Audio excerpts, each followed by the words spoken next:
By the way, take your time out. Like the video, subscribe. Unified heavyweight champion of the world, Andy Ruiz. Andy, with these events in Saudi, everyone's been continually asking me, where's Andy Ruiz? All the other heavyweights were there, you weren't there. You're back now. Is the aim, obviously, if you get past Jarrell Miller, to go again for a world heavyweight title? Yes, sir. I'm just super happy to be back, man. I spent a year and 8 months not doing nothing, and a lot of ups and downs, a lot of roller coasters, life. But I'm glad that God gave me another opportunity. Everybody that's involved in this big, amazing card in August 3rd in Los Angeles, I thank them so much too. And I'm ready to rock and roll, man. August 3rd is going to be the return of Andy Ruiz, and the consistent Andy Ruiz, the focused Andy Ruiz, and I just can't wait to get back in there. What type of challenge do you think Jarrell Miller brings to the table? Jarrell brings a lot of challenges, He's big. He likes to smother his opponents. He likes to bang it out in there.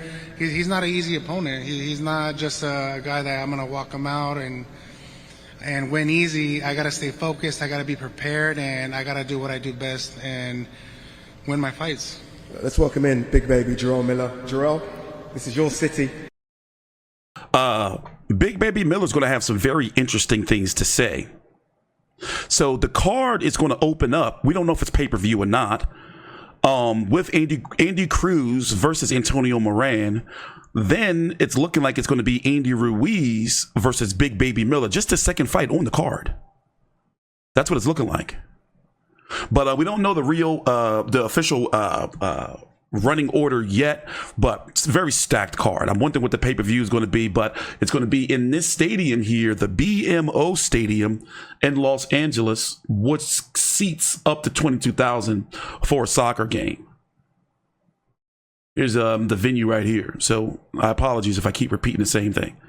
So let's go listen to what Big Baby Miller has to say. We're going to talk about it, talk about the fight, and give my predictions. And we're going to do that for each of the fights leading up to the main event. So I'm going to make sure I'm not long-winded, wasting your time, and we're going to make sure we run through things. Thanks for watching. Please subscribe. Like the video. We're in New York. Jarrell, obviously, look, defeat last time out against Daniel Dubois. How has that changed you mentally and preparation for this one? I mean, there's so much that was going on before that fight. And just having 3.5 full weeks to prepare for Daniel Dubois was not the ideal moment. But I took a chance because I know it would put me back into the position I wanted to be in. It was a great card. Shout out to Turkey, His Excellency, and all my brothers out there. Assalamu alaikum. It was a lot of BS going on around that fight. Signing a contract, finally signing a contract 2 weeks before the fight. My own co-promoter, Sleeters, suing me for $5 million for two weeks before the fight.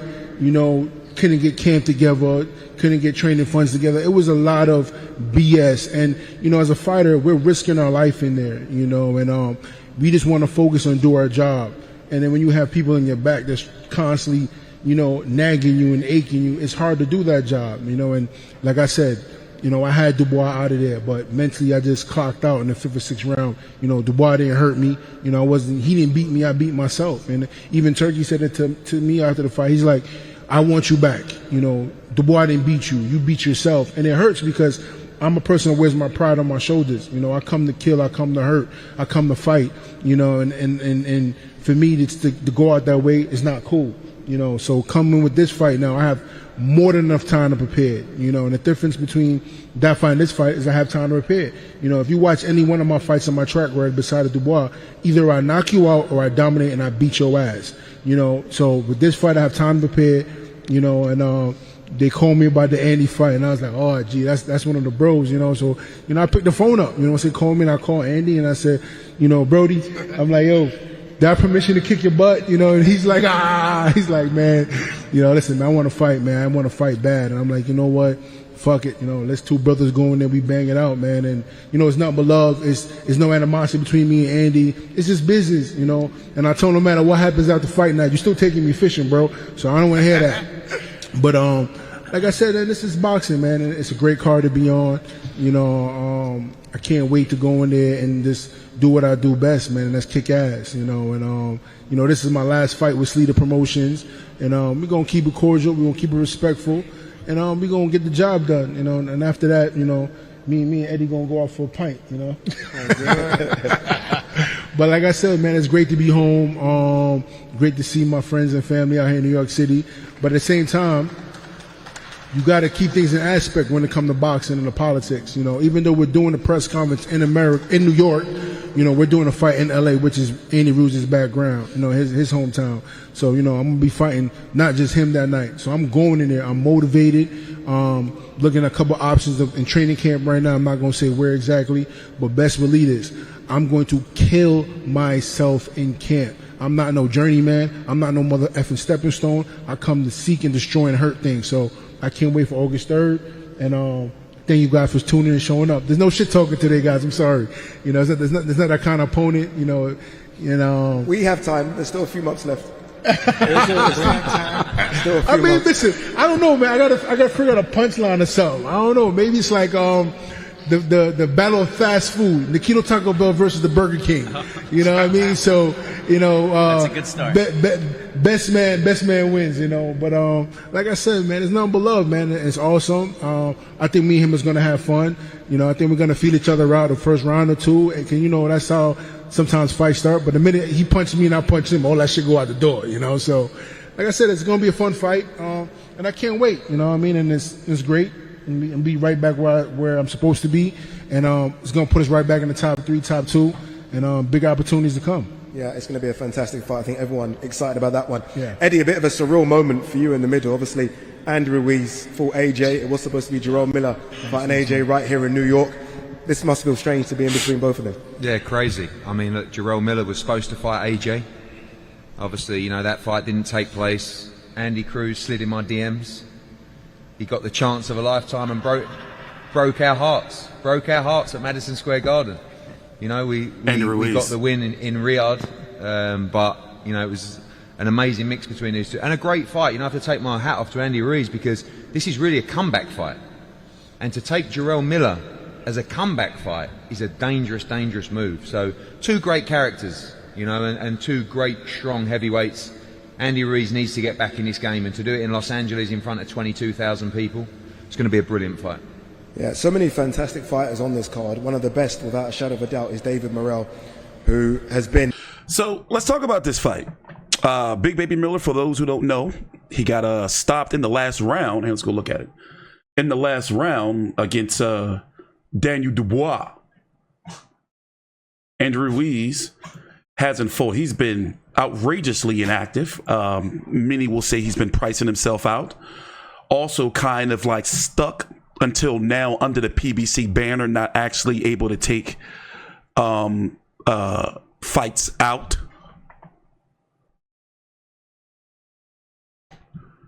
Of PBC.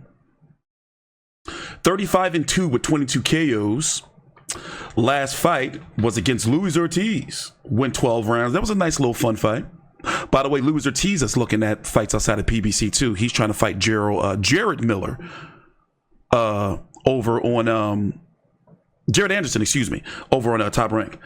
Luis Ortiz, that was in September of 2022. So by the time he steps into the ring, he'll be 1 month shy of a 2-year layoff. Also, he's been having some personal issues. I don't know if it's still going on, but he was going through a divorce.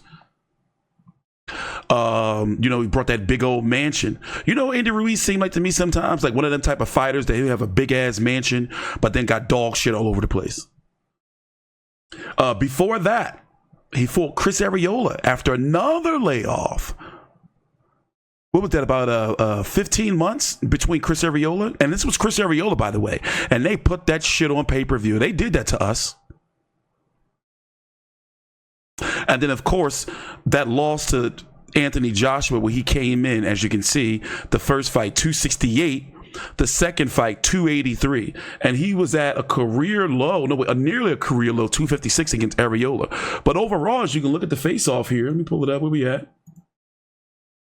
He's been looking good. He's been looking good. You know, keeping the weight down. I mean, look how much bigger Big Baby Miller is to him. And it's no secret. We can talk about it. Big Baby Miller was busted with some big time drugs, PEDs. Like shit that you can't deny, that you can't say, oh, it was my water was tainted. Somebody tainted my Gatorade. Then he tried to say something, earmuffs for the kids, earmuffs. Didn't he try to say like it was like big dick pills or something, and it was something that he took, like he was just bro. But overall, look, Andy looks small. So of course he has a relationship with the Saudis, obviously, because the second fight with Joshua happened in Saudi Arabia. And a lot of people didn't think that was going to happen. They were like, remember that time when they was like, we was hearing like, yeah, they're going to build a stadium in the desert. And people like, yeah, right. How they going to do that? Sure enough, they did it. And now look at them. The same organization. Riyadh season. Shout out to big homie Turkey Al Sheikh. They're now taking over American boxing. So who do I think is going to win this fight? You know what? Let me go look in. Let's go look at the highlight of him getting knocked out, Big Baby Miller. Did I tell y'all the story one time? I am at Joe Smith versus Jesse Hart. I interviewed Clarissa Shields that night, by the way. This is in Atlantic City. So I see like you ever have a feeling like somebody's staring at you? Like staring at you? So leading up to I was at Joshua Ruiz, the first one, by the way. I was there as media. Then also, you know the scandal where Big Baby Miller got popped dirty, Andy Ruiz stepped in, Kornowski turned down the fight, horrible career decision. So anyway, I was doing a string of videos like, yo, you broke my heart, drug cheat, like that type content. You know, content I probably wouldn't do today. But I was pissed off because I was rooting for Big Baby Miller to beat Anthony Joshua. I thought that he could. So when I found out he popped dirty, and he has a history. And I was like, you son of a bitch. So I was doing videos, ranting and cussing, and I was like, drug cheat, tried to lie to us, and you know, just pissed off. So anyway, I'm at this event, he shows up, and don't you know, I'm interviewing somebody, I forgot who I was interviewing, and I turn around, and I'm like, is this motherfucker staring at me like he gonna do something to me?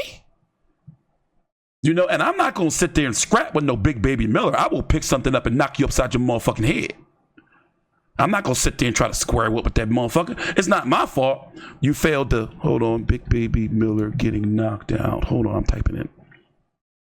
It's not my fault you failed the test, nigga. You know, keep your piss clean. Stay away from the needles. But anyway, yeah, so I guess it's been bad blood since then. You know, by the way, you know he got arrested, right? Big Baby Miller. Hold up. I'm trying to figure out. Let me see here. I'm trying to find the. Hold on. I'm trying to find the Dubois putting his dick in the dirt. Big Baby Miller. Stop. There we go. So anyway, you got to be careful when you're searching Twitter these days because you never know when porn's going to pop up. So that's why I don't do it on screen. Like it's degenerate cesspool. One time I was scrolling Twitter looking for something, and I got a stream destroyed because a whole big ass dick was on there. So Twitter's got to get it together. So anyway, see, look at this, look at this, look at this, look at this, look at this, look at this. So anyway, he fought Daniel Dubois, slowed down leg, and you know, Big Baby Miller, he's known for his endurance. Like for him to be constantly gaining weight before he popped dirty. Before he popped dirty, he was moving. Like, remember, he used to be a big time mover, like Juggernaut Joe Joyce. Like, walk you down, dominate you, get you up out of there. But you've been seeing a difference since he popped dirty. You've been seeing a difference. I watched and covered this nasty fight. So remember, he had that big drug testing, that big drug bust when he got caught. He fought Borjandino. He was 315, but he was ballooning up in weight, as you can see. And he was like getting like faster. So when he comes back, 341 against this Ariel Esteban Bracamonte. I covered this guy before. I'm a degenerate. He was 341, looked like shit. Derek Cardenas, even though he stopped him, looked like shit. Lucas Brown looked like shit. Matt Daniel Dubois didn't look good and got stopped in the last round. So he's saying it's because he was sued for $5 million by Salida. It was only 2 weeks to prepare for the fight. He had to take it. Okay, all right, cool. I understand that. But if he keep his bloodstream and his piss clean, then people ain't gonna be slaughtering him on social media. I ain't scared of you, man. But anyway, to be very honest, he's very dangerous for Andy Ruiz. He is the pressure fighter in this fight, but who is the bigger puncher? That's what it's going to come down to.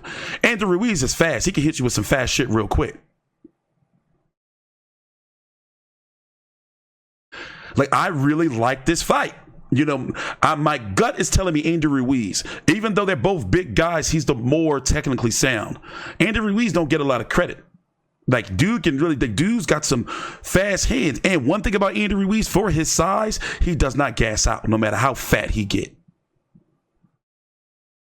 So he's got an engine. And, you know, we've seen Big Baby Miller, you know, he's not really technically sound. He's more of like a bruiser, you know, come straight forward type of guy. I just don't think he can do it. But also, he looks in much better shape, as I said, you know. Where we at?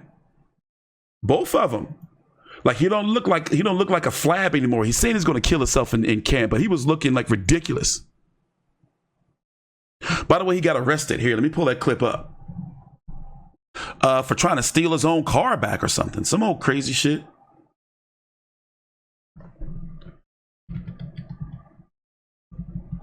Let me see. But yeah, he looks good. Let's see here. Yeah, he was booked. Let's go watch the clip. I'm glad he got that sorted out. But yeah, he had lost a lot of money because remember, he signed with Top Rank. Those drug tests really did him dirty. Remember, at one point in time, also here at 5, a professional heavyweight boxer busted in South Florida. Police say he got physical with a car dealership employee. According to cops, he put that person in a chokehold. Now he finds himself in a fight with the law. 7's Maricela Burgos is at that Hollywood dealership. Y'all hear this shit? What occurred there? Maricela. Y'all remember this? That's him, booked. This was shortly after his fight. So I'm guessing the money didn't come yet. But this was shortly after he lost to Daniel Dubois. So I'm guessing his truck got repoed. He went to go take it back. Probably told him, yo, I got the bread. I got the money. I'm just waiting for the check. And they like, nah, you ain't been paying. We've been waiting for you. And they bootleg and they towed that shit. Dealership employee. So here, listen in. In South Florida, police say he got physical with a car dealership employee. According to cops, he put that person in a chokehold. That ain't right. He finds himself in a fight with the law. 7's Maricela Burgos is at that Hollywood dealership with what occurred there. Maricela. Greg and I talked to that employee off camera. He says he will continue to pursue charges against this boxer because of what he says he did to him at his place of business.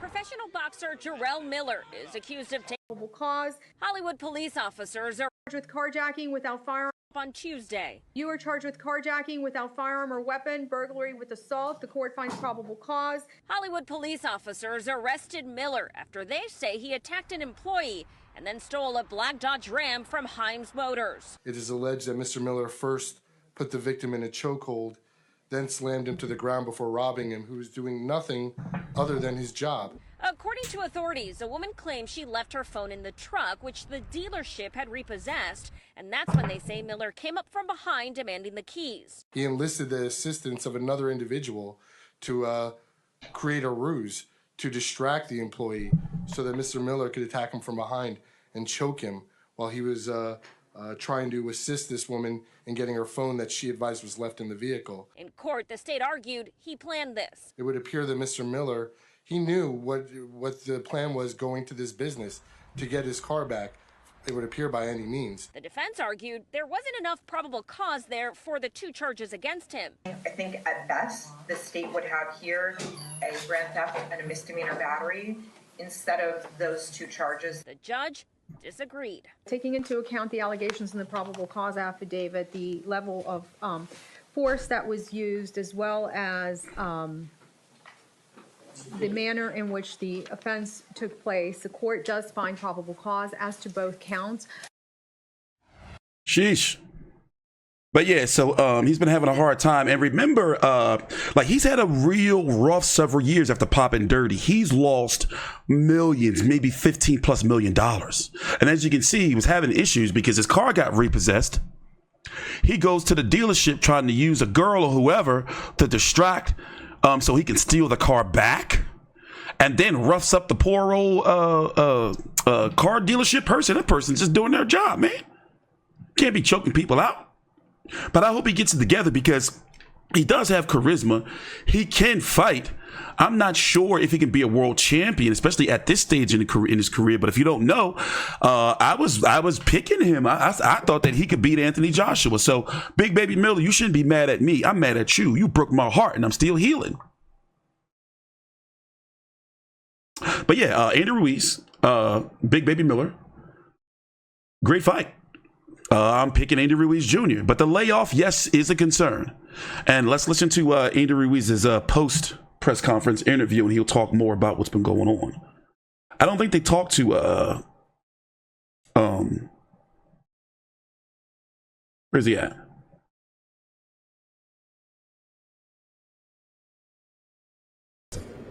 By the way, Thank you, Ade. Great stuff. WBA getting involved. Great cause there. The WBA is now in cahoots with the Saudis. Moments away from the main portion of this press conference. Terence Crawford, Israil Madrimov. Phenomenal fight. Phenomenal fight on the undercard, and one of the men on it is standing here right next to us now. Andy Ruiz, the former unified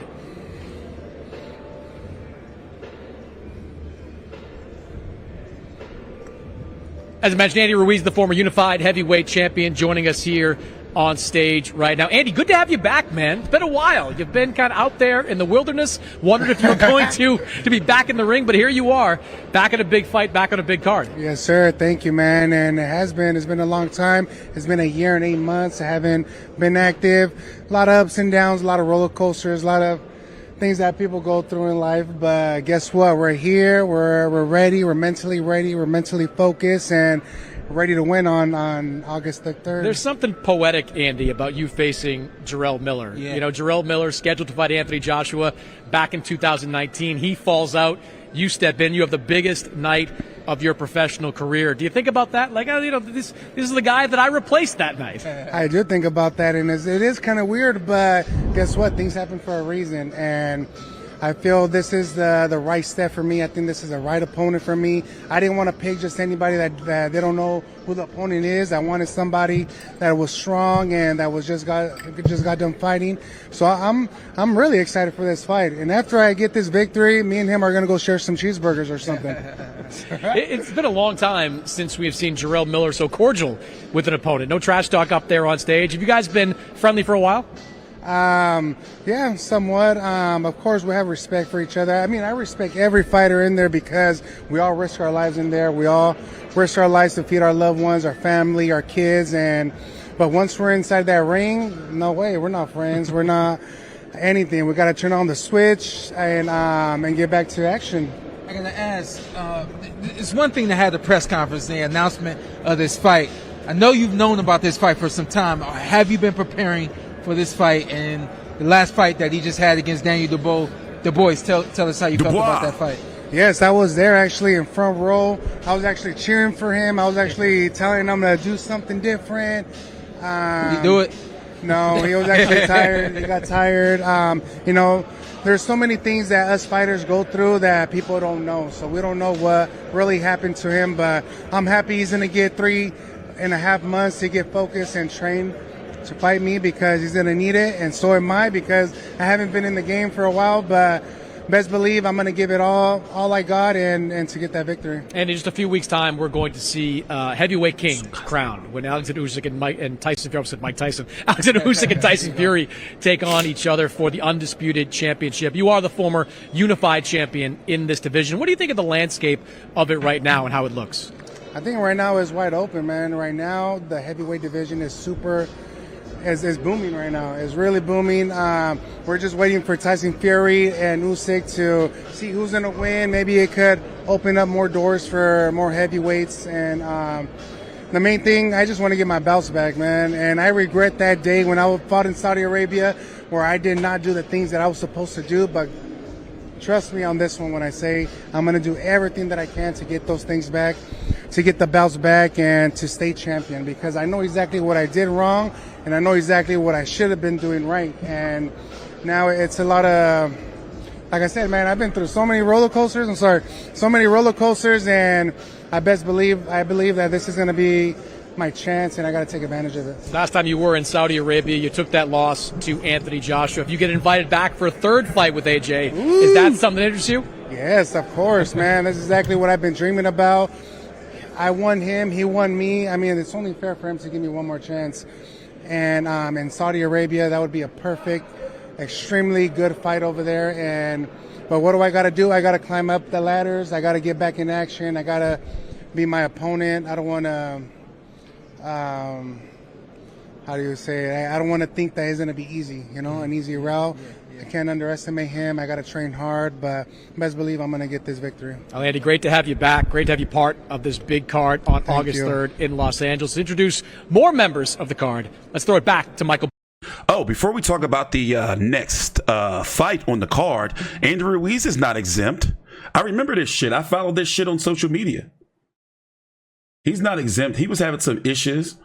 Andy Ruiz's ex-girlfriend gets permanent restraining order against him after allegations ex-heavyweight boxing champion pulled an AK-47 in her face and assaulted her. Now, I gotta be honest.